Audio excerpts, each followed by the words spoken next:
आप सबको प्रणाम करता हूँ। जो लोग जोड़े से बैठे हैं उनको जोड़े से प्रणाम करता हूँ।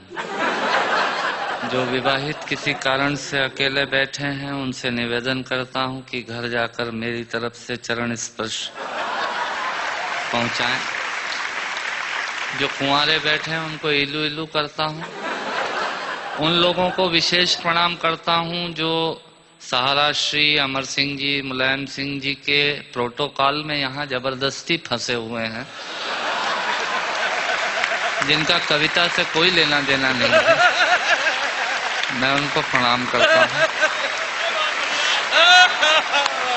उन लोगों को स्पेशल प्रणाम करता हूँ जो भोजन के चक्कर में ये भजन का आनंद ले रहे हैं।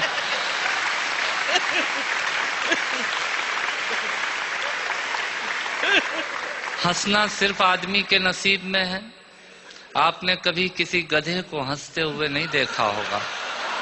यदि देख लें तो समझ लीजिएगा ये आदमी होने की तैयारी में है।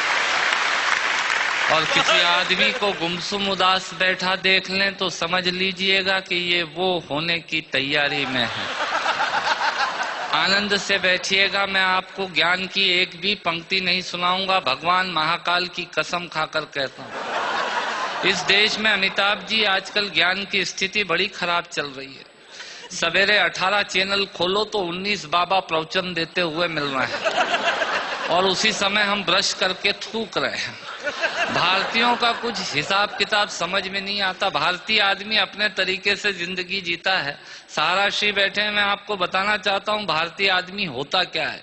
बेसिकली भारतीय आदमी वो होता है जो टूथब्रश के आगे वाले हिस्से के खराब हो जाने के बाद चाकू को गर्म करके उस पोर्शन को काटता है और बचे हुए हिस्से से पजामे में नाड़ा डालने का यंत्र बनाता है।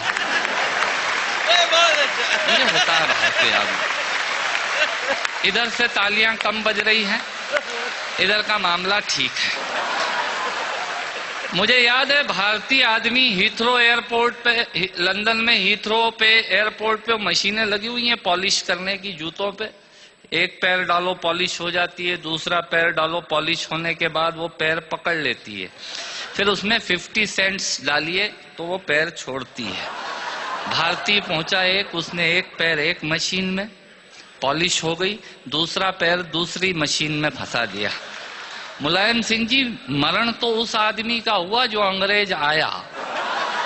उसने जैसे ही पहला पैर फंसाया मशीन ने पैर पकड़ लिया। उसकी काउंटिंग में तो 2 हो गए। भारतीय आदमी ये होता है। मैं आपसे निवेदन करता हूं, आज यहाँ हमारे दिलीप चौबे जी और राकेश पांडे जी मुझे एंटरटेन कर रहे थे, बता रहे थे ये 325 एकड़ में फैला हुआ है सहारा शहर। मैं आपके लिए जानकारी देता हूं, सहारा शहर 325 एकड़ में नहीं फैला हुआ है। सहारा आजकल इन दिनों देश में एक विचार बन गया है जो पूरे देश में यत्र तत्र सर्वत्र नजर आता है। हथौड़े ने चाबी से पूछा, सुन चाबी, लोहा तो तेरे पास कम है, ताकत तेरे पास कम है, पर तू ताले को इतनी सरलता से कैसे खोल लेती है और मुझे खोलने में बहुत ताकत लगती है। तब चाबी ने हथौड़े को जवाब दिया कि सुन हथौड़े, लोहा और ताकत तेरे पास ज्यादा है, पर तू ताले की ऊपरी सतह को छूता है और मैं ताले के अंतर मन तक जाती हूँ और उससे निवेदन करती हूँ और वो खुल जाया करता है।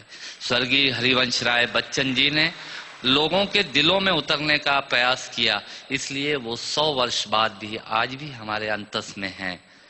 लोग दिमाग पर छाते हैं, उन्होंने दिल में पहुंचने की कोशिश की। मैं उनकी स्मृति को प्रणाम करता हूं और एक छोटी सी हास्य व्यंग की कविता से अपनी बात समाप्त करता हूं। जब मैं कहूं मजा ही कुछ और है, आप ताली बजा दीजिएगा। ये इनका तकिया कलाम होता है। जिनके आखिरी उंगली के नाखून का भी ऑपरेशन नहीं हुआ, वो आपको बाईपास कराने के लिए हॉस्पिटल का सजेशन देने आ जाएंगे। ये होते हैं रायचंद। सुनिएगा, आनंद लीजिएगा और ऑब्जर्वेशन देखिएगा। दांतों से नाखून काटने का, छोटों को जबरदस्ती डांटने का, पैसे वालों को गाली बकने का, मूंगफली के ठेले से मूंगफली चखने का, कुर्सी पे बैठ के कान में पेन डालने का और रोडवेज की बस की सीट में से स्पंज निकालने का। मजा ही कुछ और है, मजा ही कुछ और है। एक ही खूंटी पे ढेर सारे कपड़े टांगने का। साइकोलॉजी है, एक ही खूंटी पे ढेर सारे कपड़े टांगने का, नए साल पे दुकानदार से कैलेंडर मांगने का। ये एक शौक होता है। क्यों सेठ जी इस बार कैलेंडर वैलेंडर नहीं आए क्या? मैंने कहा तेरे घर में जगह तो है नहीं टांगने की, क्या भाभी की चोटी पे टांगेगा कैलेंडर?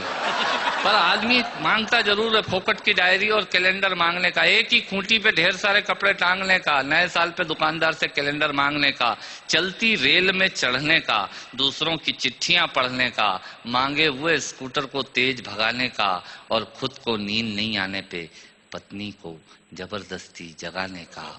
मजा ही कुछ और है, मजा ही कुछ और है। चोरी से फल फूल तोड़ने का, खराब ट्यूबलाइट और मटकों को फोड़ने का, पड़ोसन को घूर घूर के देखने का। भैया ऐसे खुश हो रहे हैं जैसे उनका चरित्र चित्रण हो रहा है। चोरी से फल फूल तोड़ने का, खराब ट्यूबलाइट और मटकों को फोड़ने का, पड़ोसन को घूर घूर के देखने का, अपना कचरा दूसरे के सामने फेंकने का, बाथरूम में बेसुरा गाने का और थूक से टिकट चिपकाने का। मजा ही कुछ और है, मजा ही कुछ और है। ऑफिस में लेट आने का, फाइल को जबरदस्ती दबाने का, चाट वाले से फोकट की चटनी डलवाने का।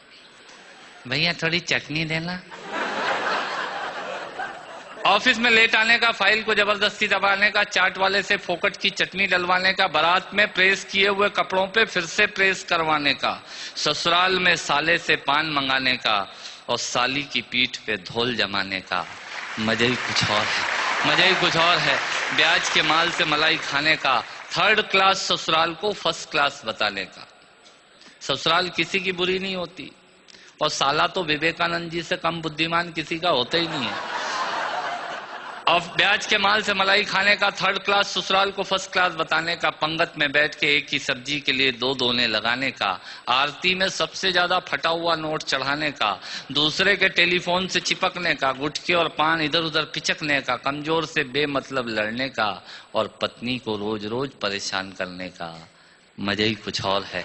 मित्रों, श्रोताओं को भी कविता सुनाने का मजा ही कुछ और होता है, पर मन मेरा उस वक्त रोता है जब मजे के लिए शब्द अपने अर्थ खो जाते हैं, और कुछ श्रोता तो बैठे बैठे ही सो जाते हैं, और कुछ श्रोता तो बैठे बैठे ही सो जाते हैं। यदि आप जीवित और जागृत हैं तो प्रमाण बताइए। कविता खत्म करता हूँ, तालियां बजाइए।